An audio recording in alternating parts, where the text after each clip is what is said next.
Hey guys, so the Book of Boba, episode 1, just dropped today, and we have a lot of thoughts about it. Or at least I have a lot of thoughts about it. First off, who the heck are we? Yeah. Wow, I just totally botched that intro. I am Mr. Dynamic, and this is Squirrelmaster Kenobi. And yeah, I'm just very excited to talk about Book of Boba And Fett. you really care about what we have to say about things. Yeah, obviously. We're the Otherwise, most you wouldn't important. be here. We are obviously the most important people to get your facts from on YouTube. These are the facts. Yeah, with J. Jonah Jameson. Public enemy number one. Give me pictures of Boba Fett. Anyways. So, the new episode of Book of Boba Fett dropped today. Yeah. Wednesday, December 29th. We have what, like 8 more episodes after today? I 9 believe more, something that's like that? a 7-episode series, so we have 6 at the very least. Okay. I'm not positive about that. I don't think they released how long the season will be, but I think that that sounds right, but the Mandalorians were usually 8 episodes. Right. So. We'll see how long it is. I originally heard it was 4, so I don't really know how long this is, but Well, Kenobi's supposed to be 6, so. we'll have to see. But the first episode dropped today, and yeah, so we're going to be talking spoilers, so click off right now if you don't want to know anything that happens in the Book of Boba Fett episode 1. Go watch it now and then come back. I'm going to say it, slightly disappointed. I was a little bit too at the beginning, but I watched it again and I liked it more the second time. Here's my basic overall thoughts from my one viewing of it so far, and I don't really want to get too deep into whether or not the show is good yet because it's just the first episode. Mm-hmm. I felt like for a pilot it was a little weak. It was a little short. Yeah. I don't think they got us to where we needed to be before the episode ended, and that's just my not knowing the end game of this season kind of brain going. I kind of felt like that with Hawkeye as well when I watched Hawkeye. But I feel like with Book of Boba Fett, there was not enough explanation with dialogue in the Tusken Raider scenes and stuff like that, which in some ways I was okay with. Because those Tusken Raider scenes are still pretty cool, but I found myself just trying to figure out what the crap was happening the whole episode and not really just getting to enjoy things. Right. Which I feel like is not really good for a pilot. I feel like it would have been better for them to start with current day him being the major domo, of Mos Espa, and kind of showing his new way of running things and stuff like that, and ending with some kind of him getting injured and having to go into the back to tank or something like that kind of a thing, and right. then in the next episode while he's in the back to tank they could start with the whole showing him climbing out of the Sarlacc. I think they should just made it the first episode an hour-long episode. I felt like they should have done one of those things where some of the shows they drop with 2 episodes, some of them they drop with 1 episode. This is something I felt like they should have dropped with 2. Yeah. Because the first episode, there's a lot of exposition and setup. There is not really a hook yet. No, there was no hook. And you kind of have to dig a little bit deeper in order to find some meaning in the episode. Otherwise, you could watch the trailer and not know a single. You could just jump in episode 2 and not miss much.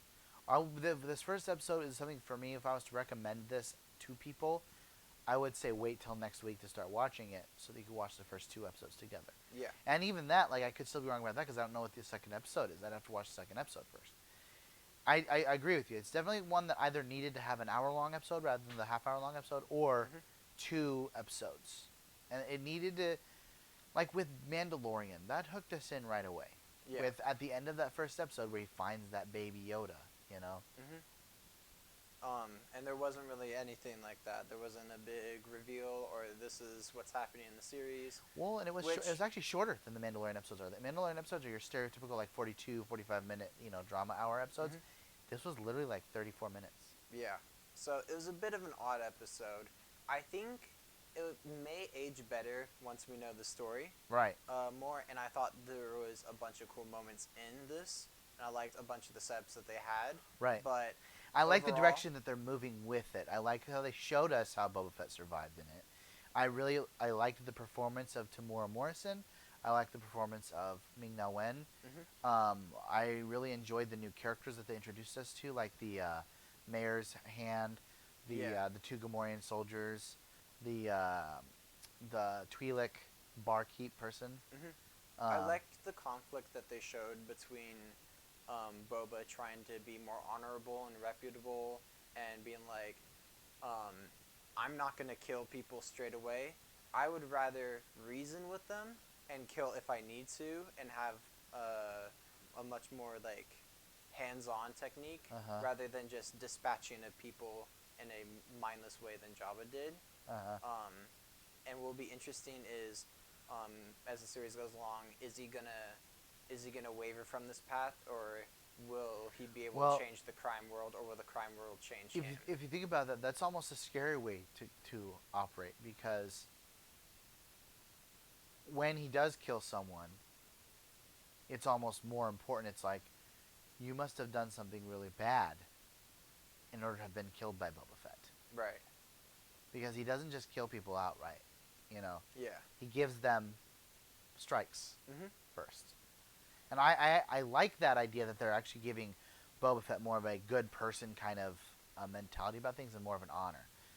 And that's one thing I've really liked about The Mandalorian and this thus far is they're giving us more of an actual character and a personhood of Boba Fett. And that's something I will say that I really liked is in that very first set of flashbacks, how we saw the footage from Attack of the Clones. Yeah. That was really cool to bring in there. And something that I think would be really fun for them to play on in the future is to have an episode of flashbacks showing Boba Fett becoming Boba Fett, if you know what I mean by that, and actually bring in Daniel Logan Oh, that would be cool. as Yeah. like a 25-year-old Boba Fett, donning the Boba Fett armor for the first time and Mhm. becoming a bounty hunter. Yeah. It'd be really cool. I was really I was impressed by the tone of it. Yeah, I very much I was concerned that this would feel like Mandalorian Part 2 or yeah. Part 3. It feels very But much like its own thing. it is very distinct and it has its own style that I think distinguishes it enough but connects it's close enough where it connects it, but you can tell the difference between Mandalorian and Boba Fett, I will say it definitely in its end credits followed the Mandalorian suit. which I'm not complaining about. I liked it. I'm a sucker for the moving concept art thing that they Yeah, have going. yeah. But um I would say just overall it was just kind of weak pilot, but I'm interested in seeing where this goes. I don't think it's for me one of those things where I wouldn't be excited to watch the whole 20 episodes based on this one episode. right. But knowing that we only have like a small limited 6 or 7 episodes, I'm more willing to watch future episodes. But Right. I still haven't finished Bad Batch. Yeah. Um, Yeah, you don't. and that's because like the first 6 episodes were kind of very slow moving for me. I was hoping by If like you episode didn't 4 or 5 it would like start going somewhere, but if it's like it real fast to tangent on Bad Batch, if you do not enjoy where the Bad Batch is going by like episode 5 or 6, then you're not gonna like the rest of the show because it kind of keeps that theme the entire time. I want to finish watching it because it wasn't like I wasn't enjoying it. It was just one of those things I think I was looking for something that they weren't going to give me. Right. And I think that has in some ways been my problem with the Star Wars stuff all along. And why I have enjoyed Mandalorian more than other products is because Mandalorian gave me the thing that I was looking for. Right. But a lot of the Star Wars stuff that they've been doing since Force Awakens hasn't really been giving me what I want from Star Wars. Like, and that in some ways is okay, and in some ways is not okay. I shouldn't necessarily only want the one thing from Star Wars, and I should accept what all of Star Wars gives to me as great Star Wars content. Not that it's always going to be great, but it's Star Wars content, and I should enjoy it for what it is and not be trying to constantly look for something that I want out of it. Mhm. That being said, Star Wars could do a better job of understanding its fans, giving just a little bit more fan service than it has. Right. You know, arguably, Force Awakens and Rise of Skywalker and the last episode of Mandalorian have been the main sources of any fan service. A lot of the stuff they've been giving us, whether it be books, whether it be the shows, whether it be the movies, have actually not really been giving us a whole lot of fan service. They've been trying to force their own thing into what they want to give to us, and that's why Rise of Skywalker and Last Jedi didn't do very well. Is because they weren't interested in what we as the fans wanted. They were just interested in pushing their narrative that they wanted to tell. Right. Which I think there's got to be balance between the two. It can't all be about the fans, but it can't all be about just what you want as the writer as well. You gotta understand that you also have to sell what people are gonna want to watch. And the more you do stuff that is not getting good ratings and is not getting good, um, reviews and stuff, the more you're gonna get it to where people aren't gonna continue watching your product. So, and then, but they can keep on blaming it on Star Wars fatigue if they want to, but we'll see. I was really excited for the show. I was a little bit like, that was it. Yeah. When the episode ended. Same. But I wasn't really ready for it to be over, because I was actually enjoying the episode. Yeah. Like, I was like very interested in what was happening, and I just didn't. When the episode ended, I was like, I don't feel like I got to that point where I'm supposed to be like, I have to see what's next, Yeah. I was like, I'm intrigued in the sense that, like, I watch a trailer, I'm like, I wonder what happens next. But honestly, I wasn't that hyped for Boba Fett either. Like, the trailers didn't really make it look that good. This is about as good as I thought it was going to be based on the trailers. Interesting. To be honest. I think the trailers were pretty good. I think they were much slower, and because I think this show is going to be a lot slower than Mandalorian. Mandalorian's very episodic. Right. I think this one's going to have, like, one plot, or one main plot, one B plot, and then it's Boba Fett has always been a little bit more of a thinker, non-talker type of a person. Like, he doesn't necessarily just... He's not your high-action-oriented James Kirk type of a person, or Han Solo. He is a little bit more of a Picard, and I think his show, if you think about it, I mean, even The Mandalorian didn't talk a lot. It's probably very much a Mandalorian thing, And I think that is something that I didn't really care about from The Mandalorian. I wish he had talked more, and that he wasn't so guarded all the time with everything. But that's part of his character. I think that would be something that would be good for them to try to work out of in the future as part of his character development, his arc and stuff. Yeah. I think it's good for him to start there, but he shouldn't stay there. And I think Boba Fett could potentially end up being that same kind of a thing. He shouldn't stay where he is. No main character of a story should stay where they are.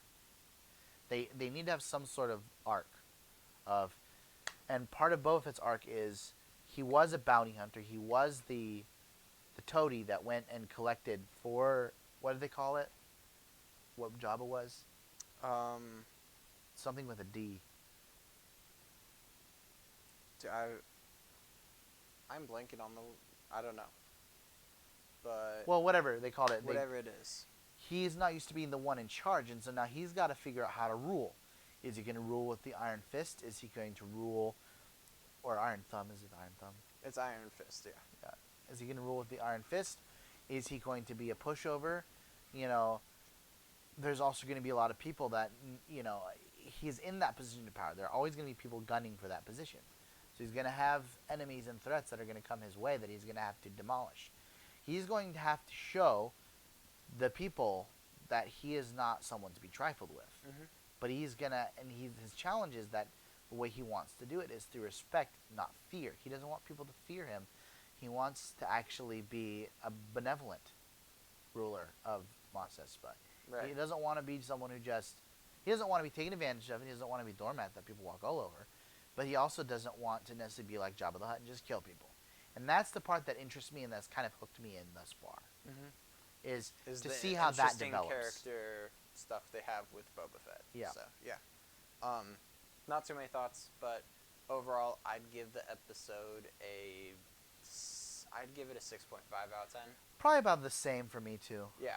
It's Probably a about the decent same. start. I wish it hooked me a bit more, but I will definitely watch I the think next if it had episode. just maybe had another 10 more minutes, that could have done one more final hook into things. Bring him out of the back of the tank and have one last final conversation where they bring in, like, I don't know, Han Solo or something. No, not Han Solo. I could see a Han Solo if they DH him, or they bring back Alden Ehrenreich as young Han Solo or something like Orlando. that. You could see a Lando. I was hearing rumors of maybe Akira from Solo. Because I think that would have been something that would have just pushed this episode from being a 6.5 to really being a 10 out of 10. Is that if you bring in, wouldn't even have to be someone that big. They could have brought in someone from like the Clone Wars series or like the Rebels series that was like even like Hera. They could have brought in Hera. Just someone that would make sense to be someone that would interact with Boba Fett in a way. Someone that was coming in to bring another tribute. Right. Right? But Just another thing. Yeah. But instead of bringing a tribute, they weren't necessarily bringing a tribute. Cad Bane. Cad Bane. I really want Cad Bane to show up in this They show. could have had Cad Bane come down as a tributor, but really what he's doing is he's coming in to whatever Cad Bane would want to do, whether it be he's going to be the main threat for Boba Fett, who's going to be the bounty hunter that is going to try to overthrow Boba Fett, or he's going to be like Boba Fett's lead bounty hunter, you know. Yeah.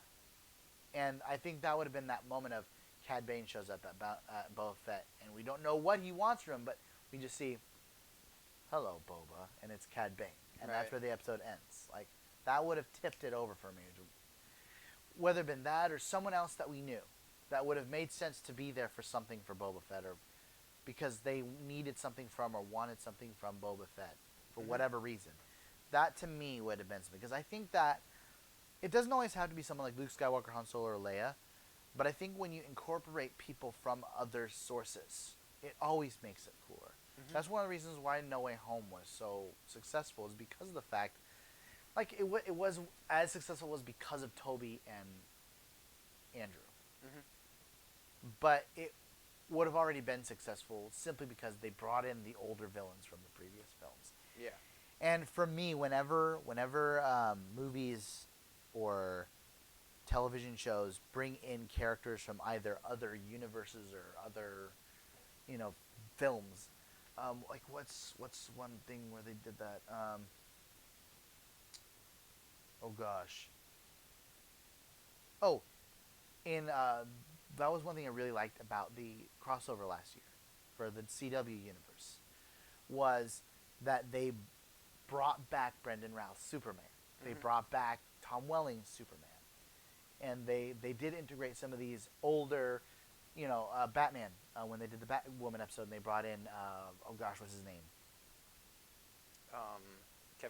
Kevin Conroy as Batman himself. Yeah. And they had all these actors who'd played these DC characters come in and just cameo and even star in some of these roles. Again, that to me set the crossover higher than it was in reality. Right. Because let's be honest about that crossover. It was a lot weaker than it should have been. Mm-hmm. But because of those kind of things where they incorporated Tom Welling and had Brandon Routh be Superman and had Kevin Conroy be Bruce Wayne, it put it from here back up to here a little bit. Right. And I think that is something that Star Wars needs to be a little bit better at, that it hasn't done, is more interconnected. Integrate some characters from the books so that people who read, the Aftermath trilogy, when they bring in Snap Wexley or whatever, that's another thing they could have done. They could have brought in a young Snap Wexley, for this series. Or they could still do that at some point, but there's so many characters in Star Wars universe that just to expand the universe doesn't mean you can't use old characters. I don't think that characters being reused or not expands the universe or not. And I think that to some degree, when people think about expanding the Star Wars universe, they think that in order to expand the universe, it can be nothing that we've seen before. And I kind of disagree with that, because to some degree, expanding the universe doesn't necessarily need to make it feel like it's unending and there's, no boundaries. There are boundaries to the universe. Like, it's okay if we have, 5 different sectors of space that have like 10 planets in each sector, and we can have like a map that we know how big the universe really is. Expanding the universe is not doing the same story over and over. It's not, always reusing the same characters, but integrating characters from the different sources into the same materials, crossovers. One thing the Marvel Cinematic Universe has done really well is they've expanded their universe really well by not just keeping Thor to his own movies, but allowing him to come over to the other movies. Hulk was in a Thor movie. Iron Man was in a Spider-Man movie. You know, Yeah. and so when you use a lot of the when you have a wealth of hundreds of characters that you can bring in characters from this movie over to this movie and this movie over to this movie. For crying out loud, another character that they could probably bring into the picture at some point in one of these shows, they could bring more Mon Mothma into the picture. You know, Admiral Akbar could make a visit to Tatooine. You know, it doesn't have to be one of the major three from the original trilogy or anything like that. Mm-hmm. You know, Yeah. it's one of those things. So we're looking for more interconnectedness. Yeah, in our Star interconnectedness. Wars. Yeah. Just in the universe as a whole, from content to content. Yeah. Not That'd be just cool. not keeping things, because I think when you keep everything so this is just the Mandalorian stuff and nothing from anything else comes in, that actually makes it feel smaller to me. When they brought Luke Skywalker into the universe, some people make the argument that it made Mandalorian feel smaller. To me, it made it feel bigger because it brought Mandalorian into the larger scope of things rather than just keeping it here Right. with its own cast of characters. Mm-hmm. Yeah. So Sorry about the tangent, but it's cool. So that was kind of our general thoughts about Star Wars currently and the Book of Boba. it's not bad. It's just not great yet. We'll have to see. I'm definitely interested enough to watch next week's episode. I'm definitely gonna watch all the way through it just to see, because I mean, it could very well be a Hawkeye situation where the first two episodes were okay, and then by the time you get to that third episode, it's like, okay, what's happening next? Yeah. You know. That's what I'm hoping for. So yeah, let us know your thoughts on the Book of Boba Fett. What did you think of the first episode? And if you're watching this from the future, first of all, you're weird. Second of all, let us know if the show gets better. Comment. So yeah, What would be 8 weeks from now? Comment the ending of Boba Fett. yeah, and just absolutely mess with someone who hasn't seen it yet and is watching our videos one by one. Be like, the Boba Fett ends up killing the whatever, and just send that out there and mess with people. The ending of Book of Boba Fett. Boba Fett killed Han Solo, and the Han Solo got killed by Kylo Ren, and the Force Awakens was not the real Han Solo. What a twist! There was a scroll the entire time, and then Mace Windu pulls out With Ben Mendelsohn. his lightsaber and then puts it into the I Infinity mean, Gauntlet, there's a thought. and then it's all connected together. There's a thought right there. Why And don't we then- bring Mace Windu back into things and say that he didn't die? We did it with Boba Fett. Why not Mace Windu? You know. Maybe we'll see. I mean, Samuel L. Jackson wants it to happen, so usually he gets what he wants. Usually, so yeah, that's our thoughts, and we'll see you guys in the next one. Peace. This is the way.